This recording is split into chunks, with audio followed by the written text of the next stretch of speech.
त्याच्यात असं आहे की त्या संदर्भात निश्चितपणे आमचं काम चाललेलं आहे. बघा, शेवटी बजेटचा बॅलन्स ठेवणं हे देखील महत्वाचं आहे आणि घोषणा पण आपली पूर्ण करायची.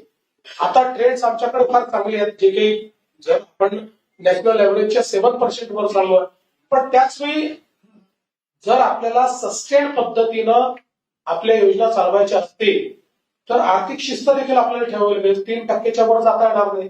आता आपण मागच्या वर्षी 2.9 पर्यंत चाललो गेलो, म्हणून आता थोडं कमी आणून 2.76 पर्यंत आपण आणलेलं आहे. त्यामुळे याचा नीट बॅलन्स तयार करून आणि आता काही संसाधनं देखील आपण वाढवण्याचा प्रयत्न केला. ते करून आपण आम्ही बजेटमध्ये दिलेली आश्वासनं आम्ही नक्की पूर्ण करू. एप्रिल महिन्यापासून 2100 मिळणार नाही असं म्हणता येईल. हो, 2100 मिळणार. त्याचा अर्थ तोच आहे की एप्रिल महिन्यात नाही मिळणार, एप्रिल महिन्यात 1500 मिळतील. ज्यावेळी आम्ही सुरू करू, घोषित करू, तुम्हाला आम्ही कसं लपून लपून थोडी घोषित करणार आहोत. आम्ही घोषित करू की पुढच्या महिन्यापासून 2100 त्या महिन्यापासून देऊ.